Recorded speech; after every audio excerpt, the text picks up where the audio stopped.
이번 방송에서 제공하는 투자 정보는 투자 판단에 대한 조언입니다.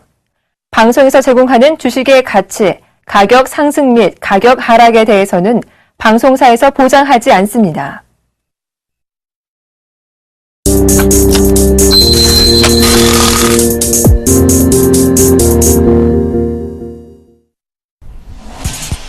시청자 여러분 안녕하십니까? 오늘장 내일장의 김동현입니다. 우리 코스피 지수 전일 해외 증시가 조정을 보인 가운데 소폭 상승 출발해서 상승폭을 키워나가고 있습니다. 현재 코스피 지수는 2025포인트로 외국인들이 순매수하고 있고요. 코스닥 지수는 564포인트로 외국인과 기관이 쌍끌이 매수해주고 있습니다. 오늘장 내일장 먼저 준비된 주요 소식들부터 함께 만나보시죠.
네, 오늘은 현재 외환시장부터 살펴보도록 하겠습니다. 자세한 소식을 KB 외환선물의 정경팔 팀장님과 연결해서 들어보겠습니다. 안녕하십니까? 네, 안녕하세요. 네, 오늘 달러원 환율이 1025원 50전으로 하락 출발했는데요. 현재 외환시장 동향 어떻습니까? 네, 달러 환율이 이틀 연속으로 하락하면서 최근 상승분에 대한 조정이 진행 중에 있습니다. 오늘 서울 외환시장은 어제 종가 대비 1원 30전이 하락한 1025원 50전을 개장했고요. 개장 이후 1026원 40전까지 낙폭을 줄였습니다만 이후 하락세를 재개하면서 1023원 60전까지 하락했고요. 이 시간 현재는 1024원 20전에 거래되고 있습니다. 달러원은 달러화가 주요 통화 대비 강세를 보이던 지난 새벽 뉴욕장에서부터 약보합세를 보이는데요. 이것은 주변의 엔화 강세 재료에도 불구하고 엔화가 약세를 보이면서 N1의 매도 포지션이 형성되었기 때문이었고요. 이어지는 서울시장에서는 코스피 지수의 강세와 외국인 순매수의 지속, 그리고 N1의 추가 하락 등 원화 강세에 유리한 환경이 이어지면서 향후 방향성의 주요 분기점이었던 1025원까지 하향 돌파하는 모습을 보였습니다. 오늘 정오에 진행된 호주중앙은행 총재 연설에서는 현재의 호주 금리 수준에 만족한다는 발언이 나온 이후 호주 달러가 강세를 보였고요. 달러원 하락의 추가적인 요인으로 작용했습니다. 네, 그렇다면 향후 전망은 어떻게 예상하시나요? 네, 최근 달러원의 상승을 초래했던 N1의 반등이 다시 하락세로 돌아서면서 위험 선호도 상승을 반영한 장세가 더 이어질 것으로 보입니다. N1은 오늘 서울 외환시장이 열리는 시간대에 100엔당 1,007원에서 1,009원대 사이를 오가고 있는데요. 오늘 100엔당 1,009원 아래에서 마감할 경우 잠시 상향 이탈했던 기존의 하락 추세를 다시 이어가면서 달러 원의 추가 하락에 영향을 줄 것으로 예상됩니다. 따라서 N1의 향후 수준에 따라서 달러 원이 다시 1,010원대로 하락할 가능성을 배제하기 어렵게 되었습니다. 오늘 저녁에 주목할 변수는 미국의 6월 소비자 물가 지수인데요. 전년 동기 대비 2.1% 상승할 것으로 예상되고 있습니다. 아직 미국의 임금 상승률이 낮은 상태에서 소비자 물가 상승만으로 미 연준의 입장이 크게 바뀌지는 않을 것으로 보입니다만 소비자 물가 2% 이상의 상승률이 계속해서 이어질 경우 오는 9월 FOMC 회의에서 미 연준이 매파적인 입장으로 바뀌는 데 있어서 의미 있는 영향을 줄 수 있다고 보고요. 이 때문에 오늘 저녁 소비자 물가 지수가 2% 이상을 기록할 경우 달러화가 지지되는 명분으로 작용할 수 있겠습니다. 네, 지금까지 KB 외환선물의 정경팔 팀장님과 함께 외환시장 동향 살펴봤습니다. 도움 말씀 감사합니다. 네, 감사합니다.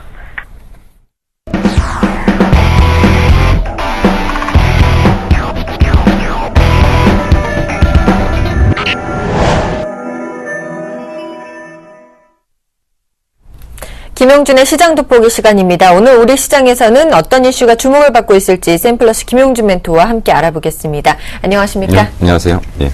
네, 어서 오세요. 7월 들어서 증시는요, 상승세를 보이고 있고 정부의 2기 경제팀도 꾸려져서 앞으로 우리 주식시장이 어떻게 될지 궁금해하시는 분들 정말 많습니다. 2020선을 뚫고 30선 어제 터치했다가 그 박스권은 뚫지 못하는 모습인데 어떻게 전망하시나요? 단기 박스권은 뚫지 않았나요? 그리고 네. 이제 추가적으로 이제 상승을 위한 좀 준비를 좀 하는 것 같고요. 사실 이제 요번에 이제 2기 경제 내각이 형성되면서 사실은 이제 주식시장에는 좀 상당히 많은 긍정적인 좀 신호들을 좀 보내주고 있다고 일단 볼 수가 있습니다. 정말 이 2기 경제팀이 뭐를 할 수 있다기보다는 어쨌든 간에 전체적으로 이제 주식시장을 상당히 긍정적인 방향으로 밀어붙이는 거에서는 이렇든 저렇든 효과들은 좀 나타나고 있는 걸로 일단 판단이 되는데요. 사실은 이제 오늘 아침에 좀 장을 좀 봤었을 때는 좀 잠깐 좀 쉬어가지 않을까. 그러니까 최근에 어쨌든 간에 이제 7월 달부터는 장이 좀 나쁘지 않은 상태에서 서서히 이제 우상향하는 패턴을 좀 보였다고 한다면 어제 이제 장중에 고점을 좀 맞고 떨어지는 모습들을 좀 봤을 때 오늘 하루 정도는 쉬지 않을까 좀 생각을 했는데 오히려 이제 예상과는 다르게 오늘은 이제 장중 저점을 이용해서 또 다시금 들어올리는 패턴들을 좀 보이고 있습니다. 자, 우리가 이제 경제 2기 내각에 대한 목표를 좀 정확하게 봐야 되는데요. 이들이 원하는 방향은 두 가지입니다. 첫 번째로는 이제 금리 인하는 거의 기정사실화시키고 있는 부분이고요. 그리고 이제 부동산 경기 활성화를 주 목적으로 좀 하고 있습니다. 금리 인하라는 것은 이제 여러 가지 의미를 좀 내포하고 있습니다. 이제 당장 이제 수출 기업에 대한 경쟁력을 회복시키는 부분들도 있고 여러 가지가 있는데, 일단 이제 금리 인하를 하게 됐던 배경들을 좀 살펴보면은 이런 부분들은 지금 피해갈 수 없는 부분인 것 같습니다. 가장 문제가 되는 게 뭐냐면 경기 회복이 좀 지연되고 있다. 경기 회복이 지연되고 있던 것 중에 가장 국내 증시에 최근에 이제 치명타를 좀 보낸 것이 세월호 사태로 인한 경기 회복이 좀 상당히 지연되고 있다. 사실 이제 일부에서는 이제 최근에 이제 세월호 사태를 너무 장기적으로 끌고 가는 거에 대해서 사실 우려의 목소리가 좀 사실 커지고 있는 것도 사실이고요. 빨리 이제 조만간 마무리를 해서 정상적인 어떤 경기 활동을 해야 된다라고 하는데 자꾸 좀 발목을 잡고 지연시키는 부분들은 좀 있다라고 일단 보여집니다. 어쨌든 지금 이제 경제팀들은 분명한 게 세월호를 관련을 해갖고 경제 회복이 지연되는 여러 가지 신호들이 여기서 나왔다라는 거고요. 그리고 이제 최근에 이제 몇 번 좀 말씀드렸던 부분에서 전 세계 증시에서는 경기 회복을 시키기 위해서 어마어마한 유동성을 살포를 한 거죠. 헬리콥터 벤이라고 하는 버냉키가 미국을 엄청난 유동성을 좀 풀어놨고요. 유럽 연합, 기타 등등 여러 나라들이 돈을 엄청나게 풀었는데 사실은 경제 논리로 보면은 돈이 풀리면 당연히 물가가 올라와야 되는 거죠. 그래서 인플레이션 현상이 나타나는 게 당연한 현상인데 사실은 이제 최근에 우리나라뿐만 아니라 전 세계 공통적으로 나타났던 부분들이 가장 우려가 됐던 게 돈은 풀렸는데도 불구하고 물가는 저물가다. 결국 이 얘기는 뭐냐면 향후 경기에 대한 확신이 없기 때문에 돈을 쥐고 있는 상태에서 돈을 풀지 않는다. 이런 부분들이 이제 국내 기업들도 역시 마찬가지가 이제 추가적인 투자를 하기보다는 내부에 현금을 좀 쥐고 있는 부분들이 좀 많이 있기 때문에 사실 이제 최근 경제팀하고 좀 많은 마찰들이 좀 있는 걸로 일단 보여집니다. 어쨌든 이런 부분들이 그러니까 물가가 낮은 상태 그리고 경기 지연이 나타나는 여러 가지들이 나타나면서 결국 이제 정부에서는 금리 인하라는 카드를 빼들 수밖에 없었던 상황이고요. 이것은 이제 환율에 대해서 긍정적으로 작용을 하고 있고요. 수출 기업에 대해서 긍정적으로 작용을 하면서 지수의 저점을 좀 잡아주는 결정적인 계기가 되지 않았나 좀 생각이 듭니다. 여기다가 이제 최근에 좀 분위기를 좀 형성했던 게 이제 부동산 관련주들, 그러니까 건설 관련주들이 상당히 좀 반등을 좀 했는데 결국 이제 정부에서는 부동산 경기를 또 활성화시키는 방법으로 또 하나를 카드를 빼들은 게 결국 부동산을 키워보겠다라는 얘기죠. 근데 사실 이거는 현재 이제 정부에서 내놓은 거는 DTI나 LTV, 그러니까 이제 총 부채 상환 비율이나 담보 인정 비율을 좀 조절을 해서 부동산 대출 규모를 늘리거나 아니면 부동산을 조금 더 살 수 있는 여건들을 좀 만들어주겠다는 얘기인데 사실 이제 과거 같은 경우가 이제 우리나라 개발도상국 단계에서는 부동산 활성화 대책을 사용을 하면서 경기를 부양시키는 효과들이 좀 있었죠. 대표적으로 이제 김종필 총재가 있을까, 김종필이 국무총리로 있을 때 이런 정책을 좀 상당히 많이 사용했던 것 같은데 지금은 이게 이제 인위적으로 어떤 부동산 경기를 끌어올린다라고 해서 끌어올리자는 건 아니고요. 다만 이게 이제 근본적인 어떤 부동산 경기가 살아나기에는 여러 가지 한계들이 지금 노출되고 있다는 거죠. 그렇기 때문에 지금 부동산 정책은 일시적인 효과에 그치는 부분들이 좀 많이 나타나고 있고요. 그리고 부동산 경기를 근본적으로 드러내기는 좀 상당히 어렵지 않은가. 결국은 부동산이라는 건 수요와 공급 원리에 의해서 가는 것이기 때문에 지금 공급 과잉이라는 부분은 어쩔 수가 없는 부분이다. 그렇다고 한다면 결국 부동산 경기 활성화 대책은 분명히 한계가 노출될 가능성이 있지만 전체적인 지금 경제팀에 대해서 우리가 좀 기대하는 거는 어쨌든 거시경제 활성화 정책에 대해서는 상당히 긍정적인 시각으로 보는 것이 맞지 않은가 좀 판단이 됩니다. 알겠습니다. 또 중국의 경기 모멘텀도 좀 기대해 볼 만하잖아요. 지표들도 좋게 나오고 많이 있죠. 좋게 나오고 있습니다. 예. 사실은 이제 오히려 이제 경제팀보다 더 기대를 하는 게 사실은 중국발 경기 모멘텀일 건데 사실 이제 그동안 제가 이제 계속적으로 말씀드렸던 게 중국에서 부양책이 나온다 할 때 저는 나오기 어렵다라는 얘기를 좀 계속적으로 말씀드렸습니다. 이제 특히나 이제 대규모 부양책은 절대 있을 수 없다. 그래서 이제 스몰 부양책을 계속적으로 쓸 가능성이 있다. 근데 그 당시에 뭐라고 얘기했냐면 더 나빠지지 않게 잡아놓기 위해서라고 말씀드렸죠. 근데 이제 최근에 이제 좀 잡힌 것 같아요. 구조조정도 어느 정도 좀 된 것 같고요. 당초의 예상치보다 모든 경제 지표들이 좀 많이 호전되면서 구조조정에 대한 어떤 결과들이 서서히 나타나는 게 아닌가 좀 생각이 듭니다. 그럼에 따라서 중국 관련 지표들이 이제 여러 가지로 좀 많이 바뀌는데 특히나 이제 최근에 나타났던 지표 중에서 좀 의미가 있는 것은 글로벌 경기 전망치에서 사실은 미국이나 유럽에 대한 기대를 좀 많이 했는데 미국 같은 경우는 좋아지고 있는 건 사실입니다. 다만 당초에 예상했던 좋아지는 폭이 생각보다는 그렇게 크진 않다 그래서 목표치가 조금 하향된 것 같고요. 유럽 같은 경우에는 이제 유동성 살포에 대한 어떤 경기 효과가 좀 나타날 시점이 되지 않았나라는 판단을 했는데 이게 조금 지연되는 것 같습니다. 그래서 이제 미국과 유럽에 대해서 전체적인 목표치가 수정되는 것 같은데 중국에 대해서는 목표치가 지금 지속적으로 좀 상향되는 부분들은 상당히 긍정적이라는 거고 특히나 우리나라 같은 경우는 이제 수출 의존도 자체가 이제 중국에 대한 의존도가 워낙 크기 때문에 중국 지표 호전은 국내 증시에 아주 긍정적인 지표로 작용을 할 걸로 판단이 됩니다. 이에 따라서 이제 똑같은 수출하는 나라 중에서 미국에 수출하느냐, 유럽에 수출하느냐, 중국에 수출하느냐에 따라서 주가가 이제 극명하게 바뀌는 부분들이 나타나고 있다는 겁니다. 대표적으로 이제 유로존 같은 경우에 그쪽에 수출을 하는 기업들은 전체적으로 주가가 이제 2% 정도 하락했다고 본다면 미국에 수출하는 나라는 4.4% 정도 상승을 했고요. 그리고 이제 중국에 수출하는 나라는 9.5% 정도. 그러니까 시장 대비로 상당히 초과 수익을 내고 있다는 거고. 그리고 이제 중국 관련 우리의 여러 가지 이제 긍정적인 모습들은 좀 많이 보이는데 또 최근에 외국인들의 매수가 좀 집중되는 부분들은 또 이게 중국의 국부펀드하고 좀 맞물리는 거다. 그래서 이제 최근에 주식시장을 사는 매수 주체가 과거에 같이 뭐 유럽이나 아니면 북미 쪽 아니면 이런 쪽에서 지금 들어오는 것이 아니고 중국계 쪽에서 대부분의 자금들이 좀 들어오면서 국내 주식시장을 좀 견인하는 걸로 일단 판단이 되는데 오늘 이제 경제 뉴스 쪽에서 좀 확인을 해보니까 지금 현재 중국인들이 사는 속도로 판단을 한다고 한다면 아마도 1년 정도 후에는 미국을 이어서 두 번째 정도로 가장 많은 국내 주식을 갖고 있는 쪽이 아마 중국계 특히나 이제 국부펀드 쪽이 국내 주식시장의 어떤 기반이 될 거다. 이런 부분들이 좀 작용을 하면서 최근에는 수급도 조금씩 개선되고 있는 것 같습니다. 그래서 이제 전체적인 어떤 우리들의 지금 향후 좀 주력으로 좀 봐야 될 게 중국 관련한 경기 모멘텀에 대한 부분들을 조금 더 집중적으로 봐서 국내 증시를 좀 긍정적으로 봐야 되지 않을까 좀 판단이 됩니다. 알겠습니다. 기대가 되는 우리 증시인데요. 오늘부터 실적 발표들이 또 꾸준히 있는데 좀 소개 좀 해주실까요? 네. 이제 국내 증시를 이제 판단할 때는 이제 대변수나 대내 변수를 이제 같이 판단을 해야 되는데요. 지금 이제 많이 좋아지고 있었어요. 많이 좋아지고 있는데 사실 요번 주에 좀 우려를 하는 부분들이 가장 큰 게 뭐냐면 실적이 요번 주에 거의 이제 집중돼 있다는 거죠. 그러니까 앞부분에서 삼성전자가 제일 먼저 실적 발표했던 것은 삼성전자가 워낙 덩치가 있기 때문에 거기에 대한 파급 효과가 컸다는 부분이고 이제부터 오늘 내일 모레까지는 상당히 주요한 기업들의 실적 발표들이 집중되고 있다는 겁니다. 그래서 과연 이들 기업에 대해서 주가 반응이 어떻게 나올 거냐가 이제 더 이상 시장이 악재를 받아들일 거냐 아니면 호재를 받아들일 거냐 이런 부분에 대한 어떤 판단을 할 수 있는 어떤 기준이 될 것 같아서 중요하다는 거죠. 자, 22일 내일날 예정되어 있는 게 이제 오늘 예정되어 있는 게 삼성NG, 삼성테크, LG생명과학입니다.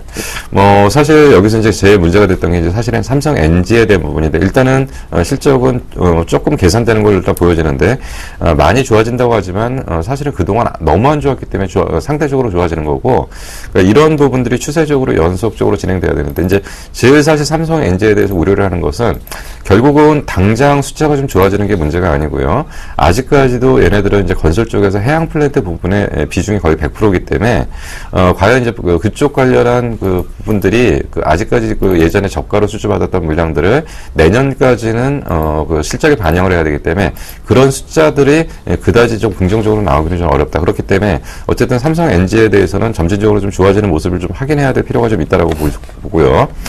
그리고 이제 내일 같은 경우는 LG디스플과 삼성물산입니다. 뭐 여기서 이제 둘 다 의미는 있겠지만 그래도 이제 LG디스플이 향후 애플과 관련한 수주 모멘텀이 어떻게 좀 작용하는지를 좀 판단을 해봐야 될 중요한 지표라고 일단 판단이 되고요. 그리고 이제 24일입니다. 24일 날은 현대차, 포스코, SK하이닉스, 신한지주, 대림산업 뭐 들으면 다들 시장에 굉장한 영향을 미칠 수 있는 기업들의 실적이 어떻게 나올 거냐. 이제 현대차에 대해서는 환율에 대한 부분에 대한 우려고요. 포스코는 더 나빠지지 않는 상태이고요. SK하이닉스는 정말로 계속적으로 좋아지면서 그만한 어떤 숫자들이 나와주느냐를 좀 봐야 될 것 같고요. 자, 이런 부분들이 전반적으로 이제 실적 발표에서 이번 주가 거의 이제 피크로 볼 수가 있고요. 이제 그 실적을 바라보는 거에서 이제 좋아지는 것도 보지만은 또 한 가지가 이제 우리는 과거에 삼성전자나 LG화학에 대한 나쁜 기억이 좀 남아 있는 거죠. 그래서 뭐 어제 같은 경우는 LG화학이 실적이 좀 안 좋게 나오면서 거의 4% 5%대 하락했던 것들이 과연 이런 종목들이 이제 시장에 그 충격을 줄 거냐 안 줄 거냐. 뭐 긍정적으로 나오면 긍정적으로 나오는 대로, 부정적이면 부정적으로 나오는 대로 과연 시장에 어떤 영향을 미치느냐를 좀 봐야 되는데 뭐 제가 볼 때는 거의 다 실적에 대한 부분은 어느 정도 반영돼 있기 때문에 뭐 요 시기가 좀 넘어간다고 한다면 뭐 기업에 대한 내용들은 앞으로 미래에 대한 가치를 반영을 해가면서 서서히 좀 좋아지지 않을까 좀 판단이 됩니다. 그래서 이제 지금은 전체적인 장의 흐름을 한마디로 좀 얘기를 하면 쉬어가면서 좀 힘을 비축하는 시기다. 뭐 오늘 바로 뚫을지 내일 뚫을지 모르겠지만 어쨌든 간에 지수는 2050포인트까지는 갈 것 같고요. 2050포인트의 저항을 받고서 추가적인 상승을 한다라고 일단 봅니다.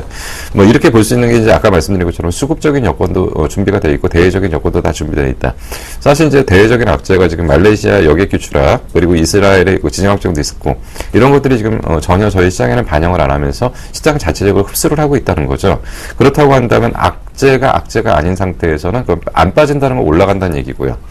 그리고 이제 그 실적 우려에 대한 해소가 나타나고 있고요. 그리고 수급도 어느 정도 개선되고 있고 이렇다고 한다면 실적 발표 마무리가 되는 다음 주 정도에는 우리가 지수를 한번 위쪽 방향으로 봐도 되지 않을까 좀 생각이 듭니다. 네, 2050포인트까지 가능하실 거라고 말씀해 주셨는데 시기 어느 정도로 보시나요? 아니 뭐 이번에 실적 발표하고 바로가 갈 거고 2050포인트를 목표로 가는 건 아니고요. 네. 2050포인트 한 번 걸릴 가능성이 있다는 거고 이제 계속 말씀드리는 게 우상향이 될 것이다. 예, 박스권 상단이 한 2100까지 나올 가능성이 있다. 그래서 이번 목표치는 어쨌든 간에 2100포인트까지는 봐야 되지 않을까 생각이 듭니다. 네.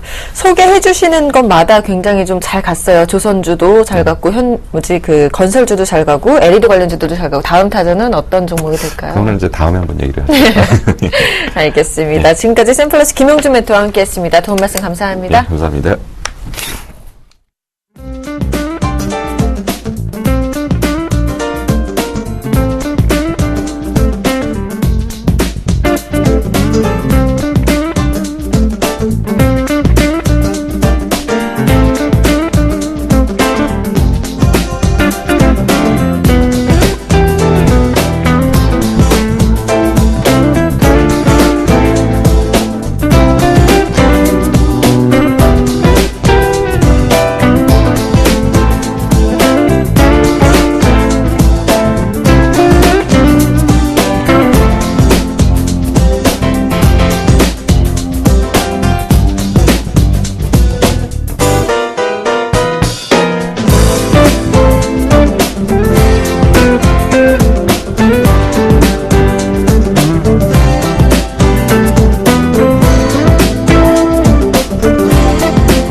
안녕하십니까, 나무노 멘토입니다. 매일 오후 2시 20분 나무노의 Y 특징주 시간에는 당일의 특징주를 끄집어내서 그 특징주가 왜 이러한 모습을 보이고 있는지 수급과 핵심 포인트 그리고 밸류밴드를 통한 매매 전략을 여러분들께 상세히 설명해 드리고 있는 시간입니다.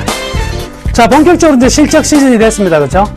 실적 시즌이 됐는데 어제 같은 경우는 LG화학 급락이 들어왔었는데 오늘 좀 그러한 흐름이 계속적으로 이루어지는 부분이 아니라 반등이 나오는 그러한 모습들을 모색하고 있습니다. 시장이 실적 시즌이다 보니까 전부 다 두려움의 공포감을 가지면서 떨 수도 있을 것 같은데요. 사실은 그렇지 않은 흐름들이 나타나고 있다. 재밌는 사실은요. 대부분의 공매도 규모가 전일로부터 급격히 줄었다는 거죠. 어떤 종목들은 20%이던 공매도가 한 10%대로 비중이 줄었고요. 40%이던 종목들은 20%로. 즉 뭐냐면 막상 실적 시즌이 이제 다가와서 코앞에 있으니까 이제 더 이상 밀려고 해도요. 종목들이 너무 과도하게 저평가되어 있다는 것을 인식하고 있기 때문에 그렇습니다. 그리고 이번 공매도의 주인공들이 누구라고요? 유럽계 자금이라고 그랬죠. 이들의 목적은 가격을 떨어뜨리기 위한 목적이 아닙니다. 떨어뜨리긴 다음에 다시 사기 위한 목적이 들어가 있기 때문에 타이밍이 굉장히 중요하겠죠. 그래서 공매도가 끝나는 시점 바로 지금입니다. 그래서 계속해서 지수는 쉬어가는 것처럼 보이지만 우상향의 흐름들을 만들어갈 것이다. 그래서 여러분들이 지금 기억하고 있는 일정한 박스권의 고점들은 그 숫자들을 잊어버리세요. 자꾸 그 숫자들이요. 여기 되면 떨어지지 않을까 이런 불안감을 만들게 되고 그 불안감이 딱 들어와 있는 시점에 종목들을 흔들어 버리면 어김없이 뺏겨버립니다. 오늘 예를 들어서 삼성중공업 같은 경우는 어때요? 장 초반에 마이너스 한 1.5%, 2.6% 이렇게 떨어진단 말이죠.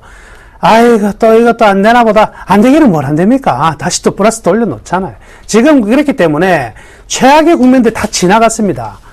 개인들이 가지고 있는 종목들이 못 가는 것이 아니고요. 개인들이 가지고 있는 종목이 털리면서 못 가는 거예요. 아시겠습니까? 외국인과 기관이 사놓은 종목들이 올라가는 것이 아니고 걔들이 사면서 올라가는 겁니다. 그러니까요. 지킬 종목은 지켜야 되고 그리고 버릴 종목은 버려야 되는데 지금 같은 경우에는 실적에 대한 우려가 있는 종목들은요. 버릴 종목이 거의 없는 그래서 대형주 업종 대표주들 이야기지만은요. 우려할 부분 전혀 없다. 이렇게 말씀해 드릴게요. 자, 오늘 나무의 와이는요. 제 자랑 좀 하려고 왔습니다. 예, 제가 이 서울경제TV 금요일 날 7시에 대박 플러스라는 코너를 통해서 종목들을 추천하고 있는데요. 상당히 좋은 수익률이 많이 나왔어요. 하이닉스 같은 경우에도 28,000원대 추천했었고요. 그리고 5월 2일날, 올해 5월 2일날 같은 경우에는요, 바로 오늘의 특징주를 추천했었는데, 이 특징주를 가지고 여러분들이 이 종목들을 어떻게 해석하는지를 또 한번 가르쳐 드리도록 하겠습니다. 자, 오늘 나무의 특징주 Y는요, S&T 모티브입니다. S&T 모티브. 최근 지금 S&T 모티브의 주가가요, 급등하고 있습니다. 거의 조정 없이 엄청난 강세를 보이고 있는 상황인데요. 왜 이러한 강세를 보였나 보니까요. K11 복합 소총, 총 있잖아요, 총. 이 이제 방산업체거든요. 총 생산 재개에 따른 기대감이 오늘, S&T 모티브를 좀 강력하게 좀 상승시키고 있는 것이 아닌가, 이렇게 볼 수가 있겠습니다. 수급적인 부분을 좀 체크하자면요. S&T 모티브는 작년 11월부터요, 외국인과 기관의 매도세가 계속 되었었는데, 그럼에도 불구하고, 외국인과 그리고 연기금의 순매수가 최근에 이제 전환이 되었어요. 전환이 되고 있는 상태에서 증권사와 투시는요, 작년 10월부터 계속 매수했거든요. 그러니까 결국 뭐냐면, 5월 달에 외국인과 연기금이 순매수로 전환이 되었으니까, 4개의 수급 주체가 모두 한 방향을 바라보고 있다는 거죠. 그러면서 주가가 올라가고 있습니다. 다시 한번 말씀해드리지만 외국인과 기관들이 동시에 사서 주가가 올라가지만 그들이 반드시 돈을 번 것은 아니다. 이걸 아셔야 돼요. 걔들이 사면서 올라간 거니 사고 나서 올라가야지 수익이 나는 것이지 사면서 올라간다고 수익 나는 것이 아니죠. 그럼 팔면서 떨어지면은요. 잘 판 거예요? 그것도 아닙니다. 그러니까 착시 현상을 여러분들이 절대 쏘시면 안 된다. 여튼요. 수급이 좋으면 일단 현재 주가는 올라가고 있는 상황이긴 하다. 이렇게 볼 수가 있겠네요. 자, 핵심 포인트는요. 제가 5월 1일날 추천해드렸을 때 이러한 내용을 말씀해드렸었는데 재밌는 게요. 구조조정을 했어요. 근데 이 S&T 그룹에서 적자 기업이 하나 있는데 그게 바로 S&T 모터스예요. S&T 모터스를 S&T 모티브에서는 빼버리고요. 무엇을 가져왔냐면 SNTC를 가져왔어요. 열교환기 만드는 회사죠. 이 회사를 갖고 왔는데 이 회사는 흑자 기업이에요.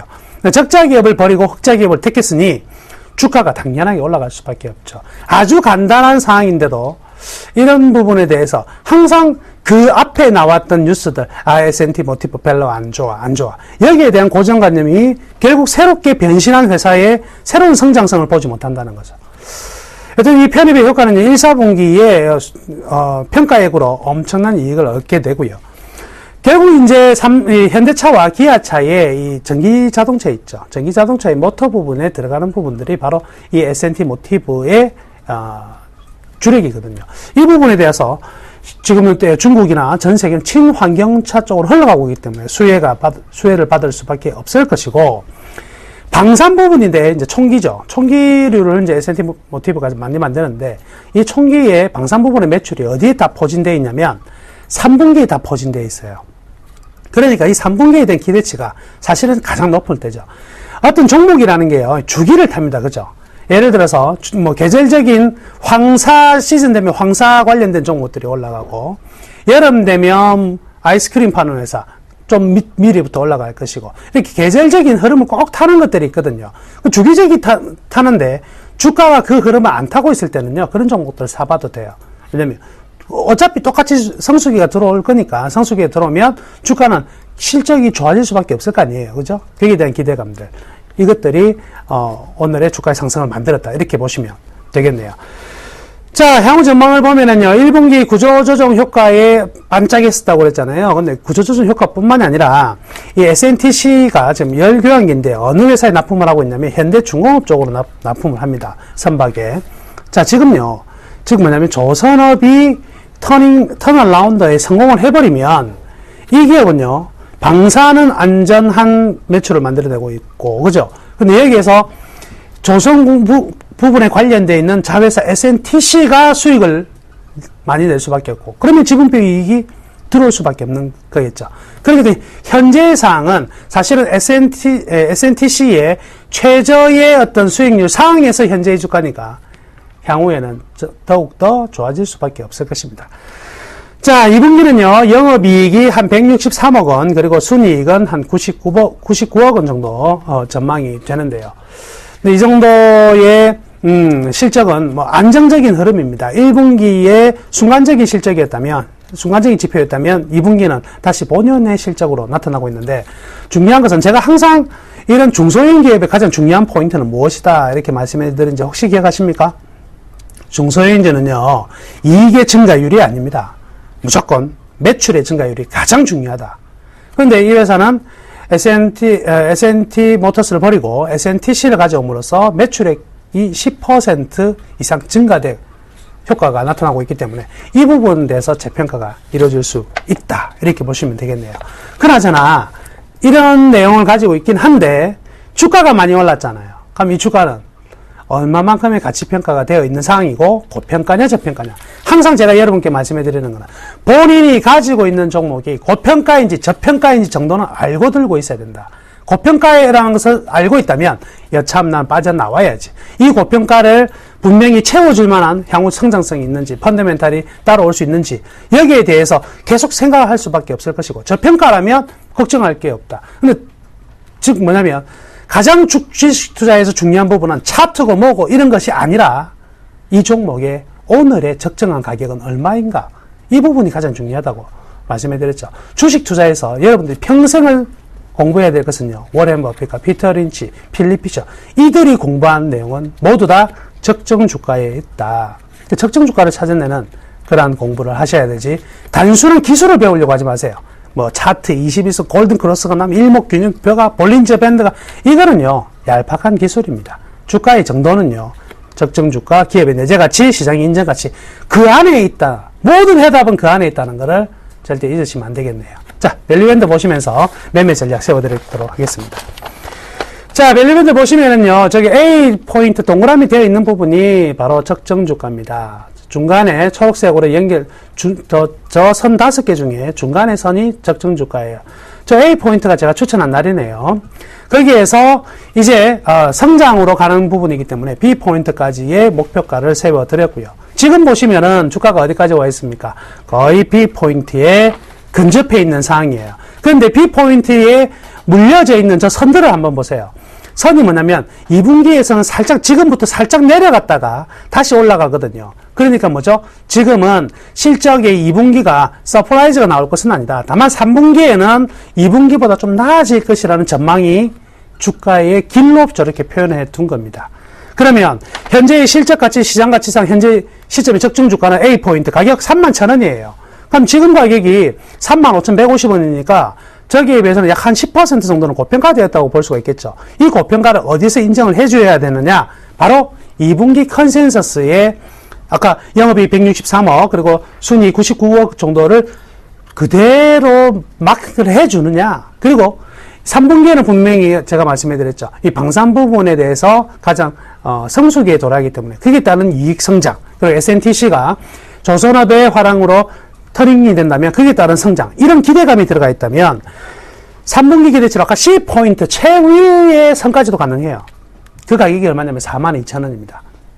따라서 지금은요 3분기 끝단에서는 이미 실적 발표가 좋게 나와야 되고 3분기 끝단까지 기대치가 살아있다면 42,000원까지 가긴 갈 건데 지금의 상황은 어디예요? 현 주가보다 한 단계 레벨업 된 상태에서 2분기 관망을 하자 이런 쪽에 흐름들이 나타날 가능성이 크기 때문에 지금부터는요 추격 매수하시면 안 됩니다.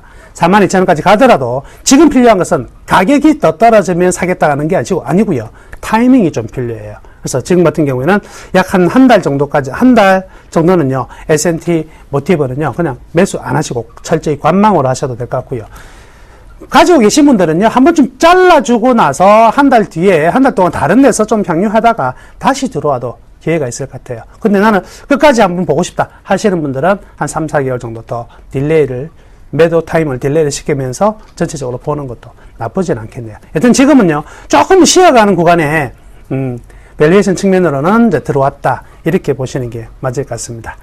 자, 오늘 남은의 Y 특징주는요, S&T 모티브를 다뤄봤고요. 가지고 계신 분들 축하드리고요. 일단 지금부터는 일정 부분 관망 타이밍으로 들어가야 된다. 이렇게 정리해 드리도록 하겠습니다. 감사합니다.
안녕하십니까, 김동현 멘토입니다. 네, 시장 분위기 굉장히 좋습니다. 지금 현재 코스피가요 0.36% 올라주면서요 2025포인트 후반대고요.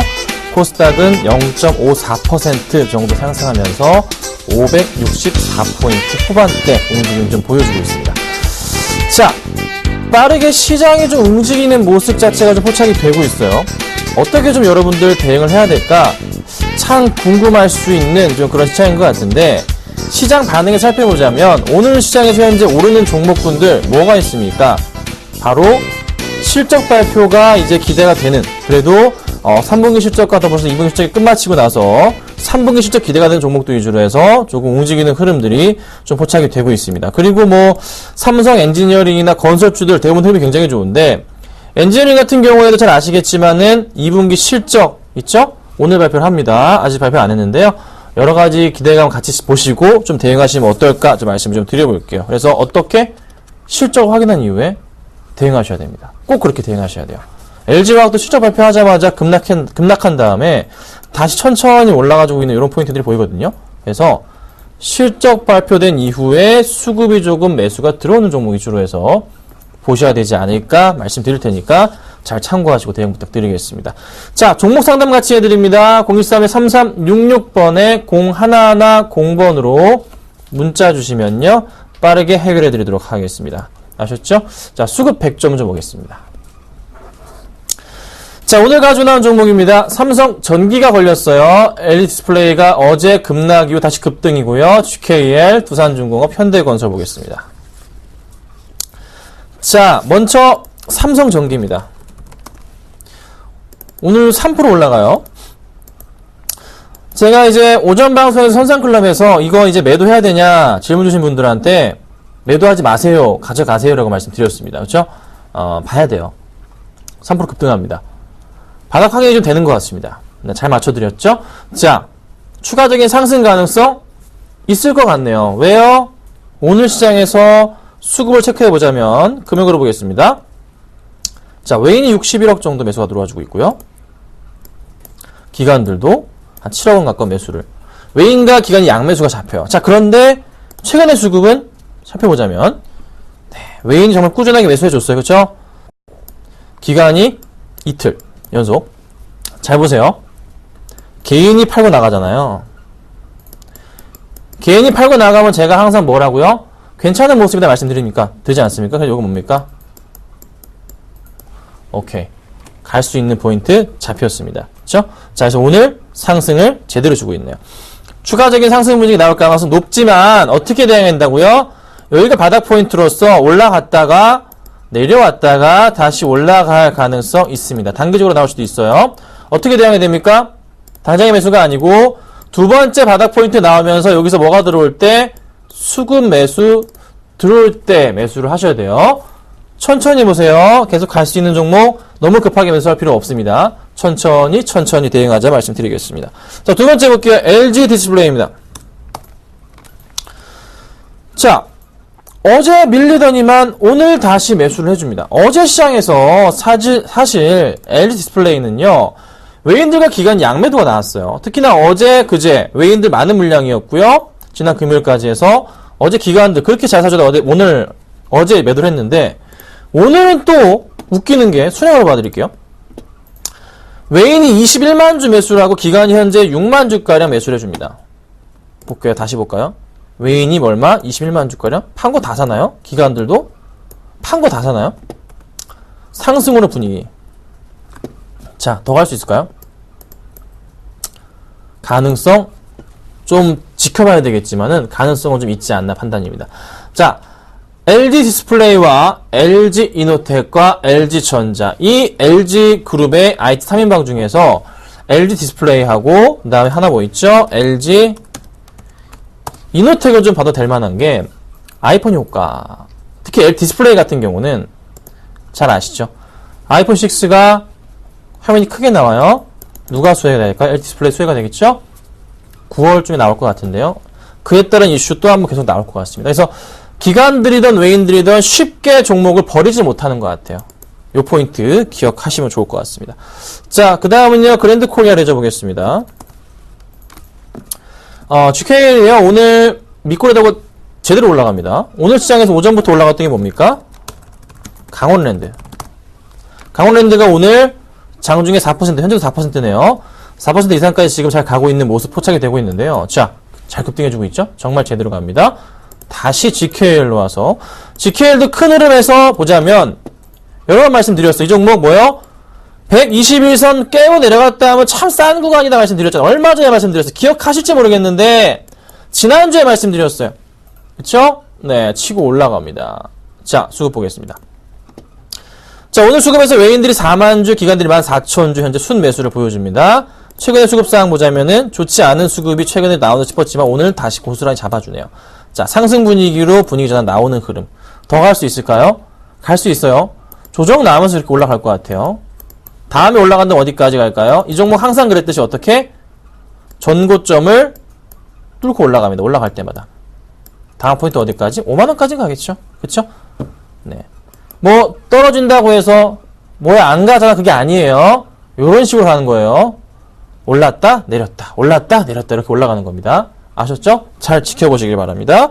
자, 그 다음 두산중공업인데요. 사실 이 두산중공업이 바닥에서 치고 가는 분위기가 보이긴 해요. 조금 걱정이 되는 건 좀 사실입니다. 네. 왜 그러냐면, 수급창이 일어났어요. 같이 보실게요. 자, 기관들은 계속 팔아제낍니다. 7월부터 단 이틀만 빼고서, 여기 빼고, 풀매도. 수급이 완전 깡이에요. 외인들 안 사줘요. 개인만이 지금 사주는 포인트 안 좋아요. 자, 그런데 오늘 시장은 외인이 사주고요. 기관들도 양매수 해줍니다. 그쵸?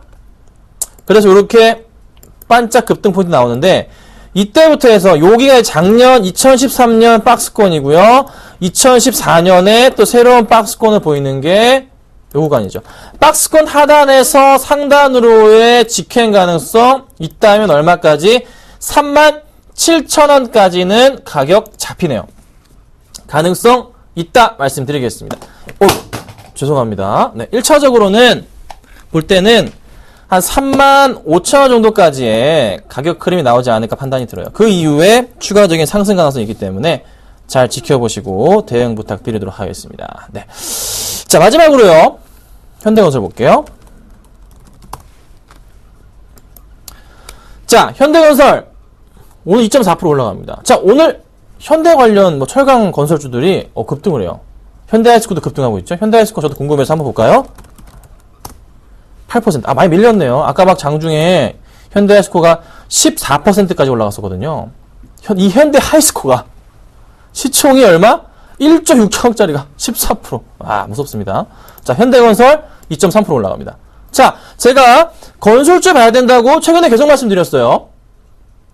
현대건설, 삼성물산, 삼성엔지니어링 많이 말씀드렸잖아요. 기억하시죠? 말씀 계속 드렸습니다. 급등합니다. 이유가 뭐예요? 실적 기대감일까요? 수급 볼게요. 자, 외인들이 계속 사주고 있고요. 개인들 팔고 나갑니다. 근데 기관이 이렇게 팔고 나가서 약간 상승 주지 못했었는데 오늘 시장 보니까 그대로 기관이 좀 들어와요. 외인 같이 들어오고 있어요. 상승 분위기 도출 더 나올 수 있겠죠. 네. 요런 거 여러분들 뭡니까? 좋아하시는 그거 N자형 파동이죠. 현대건설은 어떤 이슈 덩어리 종목일까요? 통일이 되면은 뭐 상한가를 10번 더 갈 수 있겠다 이런 말도 나오겠지만 어쨌든 지금 흐름은 나쁘지 않다. 왜요? 시장에서 정부의 정책상의 흐름에서 이 건설주들 밀어주기 계속 이어지고 있습니다. 그 포인트 잊지 마시고서 대응하셔야 될 것 같고요. 오늘도 수급 나쁘지 않기 때문에 잘 지켜보시되 조정이 나올 때 매수하시는 습관은 기르시는 게 낫지 않을까 말씀드리겠습니다. 아셨죠? 자, 상담해 드릴게요. 자, 6658님, 네오위즈 게임즈 19,000원 80%요? 네. 자, 네오위즈 게임즈의 전형적인 패턴 흐름에서 살펴봐 드리자면, 추세에 대한 부분에서 고민을 해볼 때, 작년 5월부터에 대한 추세에서 요 하단 부분들이고요. 그쵸? 여기서 어떻게 갈까요? 요 그림이 대충 잡힙니다. 이 정도 잡히잖아요? 여기서 매수를 했다가도 바로 손절하고 나가야 되는 구간이었고요. 어떻게 갑니까? 평행하게 가본다면은 여기 그림이 나옵니다. 자, 언제 매수를 하셨는지 저도 모르겠습니다. 이게 최근인지 아니면 이때 시인지 최근이실 것 같은데요. 이 추세대로 봤을 때 거의 요 구간대 자체 거의 이 구간대 자체는 어떤 그림인가요? 사실 고점 포인트에 해당하는 부분이 맞아요. 이게 추세가 바뀌더라도 요 포인트 무슨 구간이죠? 전 고점 포인트로서 약간 우려스러웠던 그런 구간입니다. 맞죠? 이때 매수라. 네. 이게 제 가족분들도 한 분 가지고 계셨어요. 옛날부터 가지고 계시다가 제가 19,000원 넘어가면은 매도를 하시는 게 좋겠다라고 말씀드렸습니다. 실질적 비중을 줄이셨어요. 19,000원에 팔아야 될 시기인데 매수를 하셨습니다. 제가 보건대 이때 매수하신 것 같지는 않고요. 이 한참 전에 아주 예전에 주봉으로 볼게요. 이전에 아주 예전부터 이 전부터 해서 요때쯤이나 매수를 하지 않으셨을까라는 생각이 듭니다. 그쵸? 설마 최근에 매수는 안 하셨을 것 같아요. 그때 매수하기 사실 굉장히 힘든데 최근 이때 매수하셨다면 주식하시면 안 됩니다. 이때 19,000원대 매수, 요 최근에 7월에 사서 19,000원에 매수하셨다. 주식 다 접으세요. 하지 마세요. 절대 돈 못 보십니다. 하지 않으시는 게 좋아요. 지금은 매도할 때입니다. 매도할 때예요. 수급 볼게요. 외인 매도 오늘 잡히고요. 최근에 수급사항 보자면 기간 매도 잡히고 쉬고 있네요. 주인이 없어요. 보이시죠? 어떻게 해요? 최근에 매수하셨다. 그러면 어떻게? 주식하지 말고 접으시고요. 다 때려치세요. 적금하세요. 도움 안 됩니다. 그리고 이전에 매수하셨다면은 잘 버티셨고 비중을 많이 줄여보자. 비중이 굉장히 높으신데요. 좀 다운시켜 보자고 말씀드릴 테니까 참고 부탁드리겠습니다. 자, 그 다음 볼게요. 현대이피 보겠습니다. 7811님 현대이피 7,970원.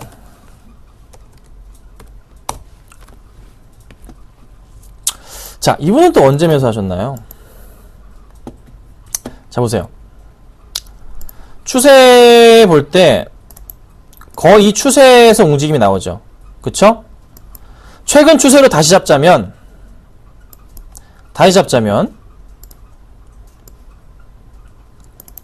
요 정도 그림 나오는 겁니다. 그쵸? 사실 매수도 할 수 있는 그런 구간인 게 맞아요. 맞을 수 있어요. 왜냐하면 다음 추세 자체는 그래도 이런 상단 그림 자체가 나올 수 있는 구간이기 때문에 매수할 수 있는 구간이라 판단은 됐지만 약간 좀 고점인 것도 사실이에요. 자, 그런데 현대 EP 같은 경우가 수급 상황 살펴볼 때 오늘 기간 매수 들어오고요. 최근 들어서 많이 나갔던 수량 자체가 매수가 좀 들어오는 걸로 봤을 때는요. 가능성은 있어 보이는데 애매한 위치는 사실이거든요. 사실 이걸 크게 끼고 내려가면 안 돼요. 이 라인 자체를. 이 하단 라인 자체를 크게 끼고 내려가면 안 되는 포인트예요. 잘 버티고 있긴 해요. 이번 주 내로 다시 올려놔서요. 7,800원 위로 여기입니다. 올려놓지 않으면 조금 버리셨으면 좋겠습니다. 이번 주나 아니 다음 주 초안으로 해서 7,800원 위로 못 올려놨다. 버려버리시고요. 7,500원 깨고 내려가면 전량 손절 의견 드리도록 하겠습니다. 참고 부탁드리겠습니다. 자, 그 다음 볼게요. 이거 대한금속 볼게요. 너무 많아서요. 이걸로 볼게요. 순서대로 해드릴게요. 6458님, 대한금속 1065원 50% 보겠습니다.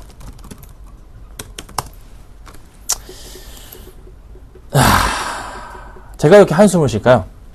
이게 그냥 2012년부터 헛웃음이 나옵니다. 2012년부터 흐름인데요. 거래량 자체가 오늘 17,000주, 700원짜리가 만주면 얼마치죠? 여러분? 700원짜리가 만주면 얼마입니까? 700만원.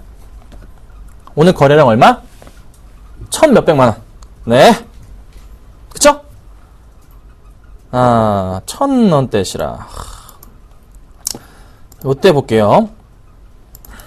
완전 장난치는 주식인 480억 실적 보겠습니다. 밀리는데 영업이익 적자 2010년도도 적자인가요? 제가 마지막으로 살펴봐 드리겠습니다.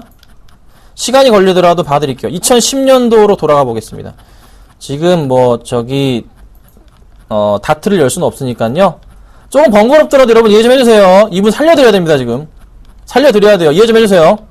2011년 초반까지만 제가 좀 돌리겠습니다. 뉴스기사를 잠깐 같이 볼게요. 여러분들도 다 왔어요. 네, 잘 참아주셨습니다. 자, 2011년 초에 이제 실적 나온 거 보자면 어디 봅시다. 단기순이익이 볼게요. 다행이네요. 다행이에요. 왜냐면 적자가 아니길 바랬어요. 2010년도 실적이 영업이익 적자가 흑자로 나왔어요. 그러면 1년 더 버틸 수 있어요. 왜죠? 왜요? 코스닥은 거래소 종목이네? 오마이갓. 거래소 종목이었군요. 자, 거래소 종목이면 심각합니다. 지금 갑자기 상황이. 영업이익 4년 적자 나면 상장 폐지 실질 심사 들어갑니다. 사태 심각성 아시겠나요, 지금? 대한금속? 심각하죠? 자, 그러면 다이나믹 합니다. 자, 그러면 이거 올해 적자가 나온다. 어떻게 해요? 상장 폐지 실질 심사 들어가 주고 내년 초에 감자 들어가서 회사 살리든가. 자본금 보겠습니다. 아, 답답한 종목이네요, 이거. 자본 총계. 자본금 이거 감자 하더라도 힘들어요. 자, 안타깝지만 매도하겠습니다. 이거라도 건지셔야 될 것 같아요. 뭐 장난을 쳐서 한번 급등을 시킬 수는 있어요. 작전 쳐서 급등시킬 수는 있어요. 하지만 이거 아닌 것 같아요. 아닌 것 같아요. 정말 아닌 것 같아요. 400원, 300원, 200원 될 수도 있어요. 아시죠? 네, 요거는 정말 안타깝지만 반등 한번 줄 때 잘 배웠다 생각하시고 잘라버리겠습니다. 자, 여기까지만 하고요. 종목 AS 좀 살펴봐 드릴게요. 보유하고 있는 종목 좀 볼게요. 자, 재미없죠? 항공우주 올라가고 있고요. 오쇼핑 뭐 그대로, 기아차 뭐 그대로 그냥 SK하이닉스 소폭 빠지는데 매수 기회. 자, 그리고 블루콤도 뭐 그냥 그대로 있어요. 참 재미가 없습니다. 이게 그러니까 요즘에 굉장히 작은 종목들이 많이 올라가요. 그 대형주 쪽으로 해서. 네. 그러니까 이쪽 중형주가 좀 재미없는 시장이 나오지만 다시 올라갈 겁니다. 아마 대부분의 전문가들이 같은 입장일 거예요. 네. 그래서 이런 포인트가 있으니까요. 너무 걱정은 하지 마시고 기다려보시는 전략 필요하지 않을까 좀 말씀드려볼 테니까 참고 부탁드리겠습니다. 자, 그리고 오늘 종목 하나 가지고 왔습니다. 살펴봐 드리도록 할게요. 오늘 가지고 나온 종목은요. 광동제약입니다. 또 가지고 나왔죠? 네. 먹어보려고. 또 한번 먹어보려고 갖고 나왔어요. 자, 광동제약의 투자 포인트, 이젠 지겹습니다. 네. 3분기 뭐요? 광동제약은 제약주인데 음료를 많이 팔아요. 삼다수, 비타오백, 헛개수, 옥수수염차, 여러가지 등등등 되게 많아요. 그리고 요게 어떻게? 3분기 때 많이 드시죠? 벌컥벌컥 드십니다. 더우니까. 자, 기관 수급 유입이 되고 있어요, 제시. 또다시 많은, 기관들의 수급이 다시 들어오지 않을까라는 판단이에요. 그래서 매수가를 그냥 바로 잡아드릴게요. 매수가는요, 11,100원에서 13,300원 사이에서 매수를 해 주십사. 더 싸게 사셔도 괜찮습니다. 하지만 저는 이렇게 잡겠습니다. 요 구간 안에서 매수를 부탁드리고, 효과창이 4개밖에 안 돼, 이 구간이. 그리고 목표가는, 이전엔 제가 만원 정도에 저희가 팔았는데요. 이번엔 전고점 올라가는 포인트로 해서 11,500원까지 보겠습니다. 요 포인트까지 상승 주는 거. 왜? 실적이 좋으니까 보고요. 손절가는 마이너스 5% 볼게요. 9,700원 이탈 시에는 빠르게 정리 부탁드리겠습니다. 아셨죠? 자, 오늘은 제가 광동제약까지 말씀을 드려봤고요. 내일 오전에 또 찾아뵙도록 하겠습니다. 감사합니다.